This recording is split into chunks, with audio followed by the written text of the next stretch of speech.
Okay, hello everyone. So next video start करते हैं। अपन पढ़ रहे थे प्रिंसिपल्स ऑफ ग्रीन केमिस्ट्री और उसमें जो प्रिंसिपल्स हैं उनका इलस्ट्रेशन डिटेल में उनके डिस्कशन कर रहे थे। तो दो प्रिंसिपल के बारे में अपन ने थोड़ा समझ लिया था। अब आपके पास जो थर्ड नंबर का जो प्रिंसिपल है वो है wherever practicable synthetic methodology should be design to use and generate substance that possess little or not toxic to human health and environment. Line से अपन को समझ में आ गया कि जो ग्रीन केमिस्ट्री के अंदर जो ग्रीन प्रोसेस होता है या ग्रीन रिएक्शन जो होती है वो ऐसी होनी चाहिए जो जिसके अंदर जो प्रोडक्ट का फॉर्मेशन हो रहा है या फिर जो भी बाय प्रोडक्ट बन रहा है या फिर जो बाय प्रोडक्ट बनाने के लिए जो रिएक्टेंट्स वगैरह अपन यूज़ कर रहे हैं ये नॉन टॉक्सिक होने चाहिए या इनकी टॉक्सिसिटी मिनिमम होनी चाहिए। जैसे इसका एक सिंपल सा एग्जांपल है आपके पास फॉर्मेशन ऑफ यूरिथेन। तो इसका एग्जांपल ये फॉर्मेशन ऑफ यूरिथेन। पहले केमिकल इंडस्ट्री में जब यूरिथेन का फॉर्मेशन होता था तो उसके लिए यूज़ किया जाता था फॉस्जीन गैस को, है ना। ये आपके सामने केमिकल रिएक्शन लिख रही है कि अल्काइल एमाइन रिएक्ट करता है फॉस्जीन से तो आपके अल्काइल आइसोसाइनेट का फॉर्मेशन होता है। देन अल्काइल आइसोसाइनेट अल्कोहल से रिएक्ट करता है तो यूरिथेन का फॉर्मेशन होता है। तो ये जो आपके पास जो प्रोसेस है इस प्रोसेस में क्या है कि आपके एक बहुत ही हैज़ार्डियस केमिकल गैस जो कि फॉस्जीन यूज़ होती है ना, बहुत ही हार्मफुल है ह्यूमन बॉडी के लिए। अब ये जो प्रोसेस है इस प्रोसेस को ग्रीन प्रोसेस में चेंज करना है ताकि मिनिमम आपके क्या हो हैज़ार्डियस गैस का यूज़ हो। तो इसको रिप्लेस कर लिया। अब देखो यहाँ पे नाम भी दे रखा है, एक कंपनी थी मोनोसेंटो करके, अभी भी बहुत ही पॉपुलर कंपनी है केमिकल फील्ड में। मोनोसेंटो कंपनी है, इसने ग्रीन रूट बनाया, मतलब एक ग्रीन सिंथेसिस का डेवलपमेंट किया यूरिथेन को फॉर्म करने के लिए, जिसमें नॉन टॉक्सिक मटेरियल का यूज़ होता है, जिससे अल्काइल एमीन फॉस्जीन इसके अंदर था वो आपके एक टॉक्सिक एलिमेंट था या टॉक्सिक केमिकल था, उसको रिप्लेस कर दिया किससे, कार्बन डाइऑक्साइड से। और अल्काइल आइसोसाइनेट का फॉर्मेशन किया। Alkyl isocyanate is a not a toxic element और इसकी रिएक्शन वापस अल्कोहल कराए। Alcohol is also not a toxic element, है ना। मतलब टॉक्सिसिटी का मतलब ये है मतलब अल्कोहल तब टॉक्सिक होगा अपने लिए जब अपन उसका कंजप्शन करेंगे, और ये पर्सन टू पर्सन डिपेंड करता है, कोई कंजप्शन करे कोई ना करे वो डिफरेंट बात है, पर ऐसे अपने लिए वो हार्मफुल नहीं होता। बट फॉस्जीन एक गैस है, अगर कोई चाहे ना चाहे तो भी वो उसका कंजप्शन अगर किसी भी तरह से हो गया तो वो क्या करेगा, और टॉक्सिक है, हैज़ार्डियस है ह्यूमन बॉडी के लिए। नेक्स्ट यहाँ पर आपको बहुत सारे एग्जांपल्स दे रखे हैं, बहुत सारे डिफरेंट एग्जांपल्स दे रखे हैं। मैंने आपको शुरू में एक एग्जांपल बताया था कि आज के टाइम पे जैसे आपके पास जो रेफ्रिजरेंट जो होते हैं, रेफ्रिजरेंट के अंदर जो गैस वगैरह यूज़ होती है, एयर कंडीशनर्स के अगर अंदर जो गैस यूज़ होती है, वैसे तो बेसिक गैस क्लोरोफ्लोरोकार्बन ही यूज़ होती है, अपन अच्छे से जानते हैं। पर आजकल R32 टाइप की क्लोरोफ्लोरोकार्बन गैस यूज़ होती है, जो बाकी जो गैसेस थी, जो पहले के टाइम पे जो गैसेस आती थी उसके कंपैरिजन में उसकी टॉक्सिसिटी लेवल बहुत कम है। तो यहाँ पे देखो chlorofluorocarbon responsible for ozone depletion अपन अच्छे से जानते हैं, and global warming were earlier used in the manufacture of polystyrene foam sheet packing material have now been replaced by carbon dioxide. मतलब यहाँ पे क्या आपके जो क्लोरोफ्लोरोकार्बन एक बहुत ही ज़्यादा टॉक्सिक गैस तो है ही ह्यूमन बॉडी के लिए भी। देन आपको पता है कि ये ओजोन डिप्लीशन करती है, ओजोन लेयर को डिप्लेट धीरे धीरे क्या कर रही है, ख़त्म कर रही है, रिड्यूस कर रही है। और इसका फॉर्मेशन कब होता था, जब अपन पॉलीस्टायरीन का फॉर्मेशन करते थे। पॉलीस्टायरीन फोम जो अपने कुशन्स वगैरह में जो फोम आता है ना, वो एक पॉलीस्टायरीन फोम होता है। या पॉलीस्टायरीन फोम या जो पैकेजिंग के अंदर भी यूज़ करते हैं पॉलीस्टायरीन का, तो वहाँ पे इसका यूज़ करते थे और वहाँ पे क्लोरोफ्लोरो CFC रिलीज़ होती थी। अब ऐसा कुछ प्रोसेस बनाया गया है जिससे क्या होता है, CFC की जगह कार्बन डाइऑक्साइड गैस रिलीज। और carbon dioxide gas definitely global warming gas तो है, बट आपके CFC से उसका जो टॉक्सिसिटी लेवल है या फिर जो नेचर को जो हार्म पहुंचाने का जो कारण है वो बहुत ही कम है ना। ग्लोबल वार्मिंग के लिए जो सबसे ज़्यादा responsible gas definitely carbon dioxide है, क्योंकि उसका जो एक्सपोजर है या फिर जो उसका एलिमिनेशन है वो बहुत ज़्यादा होता है, इसलिए। देन अपन बात करें उसी तरह से एक और आपके पास एग्जांपल हैं, जैसे आपके पास एल्यूमिनियम क्लोराइड है, BF3 है, या फिर आपके पास स्ट्रॉन्ग एसिड है जैसे H2SO4 HF are widely used in chemical and pharmaceutical industries. These are cheap, readily available and active but from large volume of hazardous waste.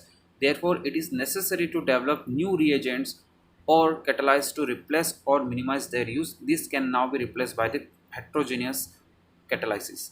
मतलब क्या है कि बहुत सारी केमिकल रिएक्शंस के अंदर अपन ने देखा है एल्यूमिनियम क्लोराइड BF3 जैसे केमिकल्स या फिर H2SO4 या HF जैसे केमिकल्स का यूज़ होता है जो कि एसिड हैं, है ना। जैसे H2SO4 HF स्ट्रॉन्ग एसिड है। अपन ने बहुत सारी केमिकल रिएक्शन पढ़ भी रखी 11-12 ग्रेजुएशन में। ये फार्मास्यूटिकल इंडस्ट्री में और नॉर्मल केमिकल प्रोसेस में यूज़ होते हैं। यूज़ होने का कारण क्या, बहुत ही चीप है, देन रेडिली अवेलेबल, बहुत ईजिली अवेलेबल हो जाते हैं। बट इसके यूजेस से जो आपके हैजार्डियस वेस्ट बनता है ना, टॉक्सिक वेस्ट का फॉर्मेशन होता है, तो उसको कम करने के लिए आजकल कुछ ऐसे कैटालाइटिस प्रोसेस या कैटालाइसिस का यूज़ किया जाता है जिससे इस तरह की केमिकल्स का यूज़ ना करना पड़े। जैसे हेट्रोजीनियस कैटालाइसिस है आपके पास। हेट्रोजीनियस कैटालाइसिस आप समझते होंगे इसका मतलब क्या होता है ना। हेट्रोजीनियस कैटालाइसिस का मतलब अपन जानते हैं, बहुत शुरू से पढ़ते आ रहे हैं, 10th में भी कहीं न कहीं पढ़ा, 11th में, 12th में, हर जगह पढ़ना हमें आ ही जाता है ये। देन अपन बात करें नेक्स्ट आपके पेपर इंडस्ट्री की। Paper industry use chlorine oxidant as a bleaching agent are toxic in nature. Paper industry में आपका जो क्लोरीन है उसको यूज़ करते हैं एज ए ब्लीचिंग एजेंट। क्यों यूज़ करते हैं, आपको पता है कि पेपर जो बनता है वो बनता किससे है, पेड़ जो होते हैं आपके पास, जो ट्रीज़ वगैरह होते हैं उनसे ही बनता है, उनकी जो छाल होती है ना, उससे ही पेपर का फॉर्मेशन होता है। तो उसके अंदर डेफिनेटली एक ब्लीचिंग एजेंट की आपको ज़रूरत पड़ेगी। अब ये जो क्लोरीन है आपके पास, ये आपके डेफिनेटली कौन सा है, एक हैजार्डियस केमिकल या हैजार्डियस गैस है क्लोरीन। तो इसके क्लोरीन को रिप्लेस कर दिया किसके द्वारा, less toxic iron catalyst hydrogen peroxide system. मतलब iron catalysed hydrogen peroxide system से इसको रिप्लेस कर दिया, है ना। मतलब आयरन का यूज़ किया एज ए कैटेलाइज्ड और hydrogen peroxide system, hydrogen peroxide का यूज़ किया और इनसे मिलकर एक सिस्टम बनाया। अभी अपन बहुत ज़्यादा अपना काम नहीं, क्योंकि अगर इस तरह की जो चीज़ें हैं ये इंडस्ट्रियल केमिस्ट्री के अंदर चली जाती है। मतलब आप जब अगर मान लो कि आप MSc मास्टर डिग्री करते हो केमिस्ट्री में और इंडस्ट्रियल केमिस्ट्री में करते हो, तब आपको ये पूरा डिटेल में पढ़ने मिलेगा कैसे क्या किस तरह से करना है। बट यहाँ पर अपना इतना इसका यूज़ नहीं है, सिर्फ अपन को एक जनरल इन्फॉर्मेशन चाहिए, ठीक है। तो ये क्लोरीन को भी रिप्लेस कर दे, तो इससे आपको ये इन्फॉर्मेशन मिल सकती है कि कौन कौन सी चीज़ें टॉक्सिक हैं। जैसे क्लोरोफ्लोरोकार्बन पहले से पता है टॉक्सिक है, फोस्जीन वो भी बहुत सारा टॉक्सिक है। उसके बाद H2SO4 एल्यूमिनियम क्लोराइड, इससे जो बाय प्रोडक्ट का फॉर्मेशन होता है ये भी आपके क्या हैजार्डियस है आपके लिए। देन यहाँ पर क्लोरीन भी आपके क्या पास एक टॉक्सिक है। उसी तरह से देखो, chlorine used as a water disinfected to kill pathogens in toxic and injuries to health of human body. This problem is use to another oxidant like ozone and super critical water oxidant. अब इसका मतलब क्या है, इसका simple सा मतलब ये है कि आपने पढ़ा भी होगा 12th क्लास में, अगर अपन पढ़ते हैं P block chapter, P block के अंदर जो क्लोरीन बात है, तो एक उसके P ब्लॉक के एलिमेंट्स में, हेलोजन एलिमेंट्स के यूजेस के अंदर अपन पढ़ते हैं कि क्लोरीन गैस का यूज़ किस लिए करते हैं, आपके वाटर को डिसइंफेक्टेड करने के लिए, है ना। देखो वाटर को फिल्टर भी करना पड़ता है, डिसइंफेक्टेड भी करना पड़ता है। डिसइंफेक्टेड का मतलब है कि बहुत सारे पैथोजेंस होते हैं वाटर के अंदर, है ना। जो ग्राउंड वाटर होता है उसमें भी हो सकते हैं बहुत सारे पैथोजेंस। तो वाटर के अंदर पैथोजेंस होते हैं, तो इन पैथोजेंस को किल करने के लिए उस पर क्लोरीन गैस का फ्लो कराते हैं। पर अब क्या है कि क्लोरीन गैस अगर अंदर थोड़ा बहुत अब अपन फ्लो करवा रहेंगे तो डिज़ोल्व तो होगी डेफिनेटली, और डिज़ोल्व होने की वजह से वो गैस कैसी हो जाएगी, टॉक्सिक हो जाएगी। तो पूरा वाटर ही क्या हो जाएगा, एक तरह से टॉक्सिक हो जाएगा। तो इस प्रॉब्लम को सोल्व करने के लिए एक तो तरीका अपनाया क्या कि क्लोरीन को रिप्लेस कर दिया ओजोन से। मतलब ओजोन जो गैस है और जो क्लोरीन है वो लगभग एक जैसा काम करता है। आपका जो क्लोरीन जैसे अपन ने देखा पेपर इंडस्ट्री के अंदर ब्लीचिंग एजेंट की फॉर्म में काम करता है, ओजोन भी आपके ब्लीचिंग एजेंट की फॉर्म में काम कर सकता है। नेक्स्ट जो आपके है कि जैसे, और एक दूसरा जो यहाँ लिखा हुआ super critical waste water oxidant, ये एक प्रोसेस है ना। मतलब ये कोई केमिकल नहीं है। जैसे ओजोन तो अपन कह सकते हैं केमिकल है या फिर एक गैस है, पर ये जो सुपर क्रिटिकल वाटर ऑक्सीडेंट्स ये जो है ये पूरा एक प्रोसेस है। मतलब ये एक ऐसा प्रोसेस है जिसमें आपके पास जो वाटर होता है उसको क्रिटिकल टेम्परेचर तक ले जाकर, है ना, उसके मतलब मुझे भी पूरा डिटेल में तो नहीं पता, पर इसमें जो वाटर के सुपर क्रिटिकल टेम्परेचर का यूज़ करते हैं और उस टेम्परेचर पर प्रेशर और टेम्परेचर की कंडीशन के अकॉर्डिंग वाटर को ट्रीट किया जाता है, जिससे वाटर क्या हो जाता है, उसके अंदर जो भी पैथोजेंस है वो सारे मर जाते हैं, है ना, ख़त्म हो जाता है। तो ये प्रोसेस ज़्यादातर बहुत अच्छी कंट्रीज़ में, डेवलप्ड कंट्री में super critical water oxidants process का ही यूज़ होता है वाटर को प्यूरिफाई करने में, उसमें जितने भी पैथोजेंस है उसको किल करने में। देन आजकल तो यूवी लाइट का भी यूज़ करते हैं। आप जानते हो कि यहाँ पे लिखा हुआ तो नहीं है वाटर के, बट अपन जानते हैं नॉर्मल जो आर ओ प्यूरीफायर है, आजकल बहुत सारा आर ओ ऐसे भी आते हैं जिसमें यूवी लाइट आती है। यूवी लाइट जो अल्ट्रावायलेट रेज होती है वो भी आपके पैथोजेंस जो होते हैं, बैक्टीरिया वगैरह होते हैं, उनको किल कर देता है बहुत ही हाई तक, है ना। नेक्स्ट आपके जो है वो आपको मिलेगा, नेक्स्ट जो प्रिंसिपल है वो है chemical product should be design to preserve efficiency of function while reducing toxicity, है ना। Chemical product should be design to preserve efficiency of function while reducing toxicity. मतलब केमिकल प्रोडक्ट को इस टाइप से डिज़ाइन करो कि उनकी एफिशिएंसी जो होती है, मतलब जो भी केमिकल प्रोडक्ट के अंदर जो एफिशिएंसी वो प्रिजर्व रहे, ठीक है। और जब वो फंक्शन करें मतलब कहीं यूज़ आए उनका, तब वो कम से कम टॉक्सिसिटी को रिमूव करें या टॉक्सिसिटी को एलिमिनेट करें। देखो, a chemist through the knowledge of the molecular structure can be design a safer chemical product with desired qualities and function. While designing a process, what toxicity and ecotoxicity of the product should be considered. The compounds showing toxicity and neurotoxicity and reproductive toxicity should be avoided. By knowing the detailed mechanism of molecular structure of toxic compound, one can modify the structure to reduce toxic effect without changing in its main function. In practice, testing of all products like dyes, drugs, paints, adhesive, etc., should be done before their use. For example, thalidomide drugs introduced in 1961 to reduce vomiting and nausea in pregnant women was banned.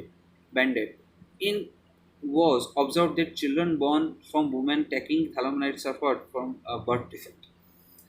तो यहाँ पर देखो, कुल मिला के बात ये इस पूरे पॉइंट का ये है कि जब आप कोई केमिकल प्रोडक्ट का फॉर्मेशन कर रहे हो या फिर उसके फॉर्मेशन के लिए जो केमिकल रिएक्शन को डिज़ाइन कर रहे हो, तो क्या ध्यान रखना है कि आपका जो प्रोडक्ट है उसकी जो एफिशिएंसी वो प्रिजर्व रहे, और दूसरा कि जब वो फंक्शन करे, जब वो काम करे, तो वो कोई भी टॉक्सिक एलिमेंट को रिड्यूस ना करे। खासकर ये जो पॉइंट है ये ड्रग्स के केस में, ड्रग्स मतलब जो मेडिसिन वगैरह होती है आपकी फार्मास्यूटिकल इंडस्ट्री में, ये जो पॉइंट है वो सबसे इम्पोर्टेंट है।